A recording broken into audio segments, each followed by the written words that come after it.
Hola a tots i totes, jo soc Marta Estarca de primer de batxillerat B de l'IES número 3 i avui vaig a explicar-vos la prova per casos o eliminació de la disjunció.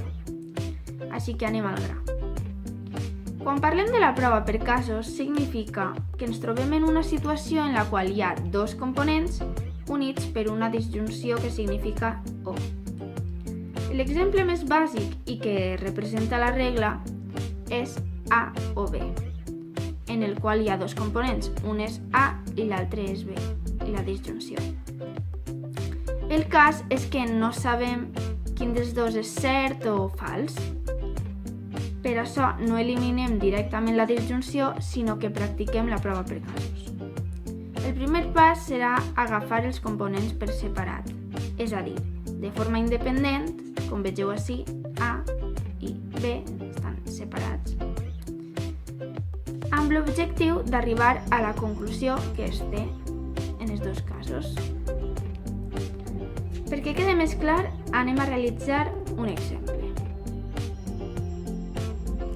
L'exemple que anem a utilitzar és aquest, en el qual hi ha una premissa i una conclusió. Com us ha dit abans, hem de realitzar la prova per casos de forma independent, amb aquesta d'una part i aquesta d'una altra. De forma que anem a agafar esta primer i apuntem premissa 2 i abans de tot obrim, sempre hem d'obrir en la prova per casos i ho apuntem això. Bé, ara que tenim aquest element, aquest component, hem de fixar-nos en la conclusió.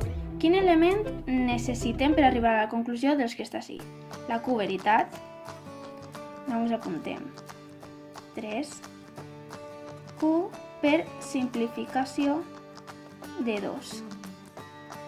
Següent pas. Ara que tenim la Q, per arribar a la conclusió que necessitem, la R. Doncs tindrem això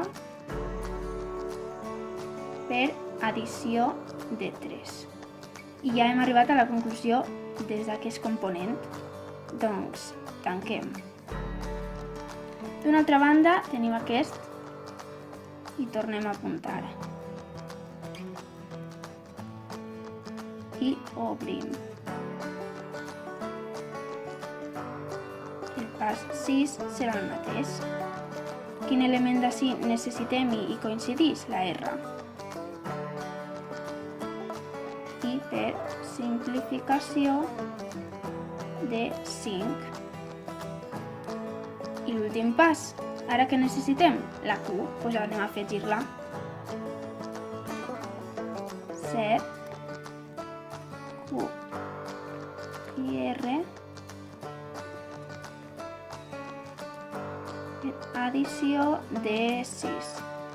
I tanquem. Ja estaria, ja hauríem fet la prova per casos. I això és tot. Espero que vos hagi quedat clar o almenys us hagi resolt algun dubte i gràcies per veure este vídeo.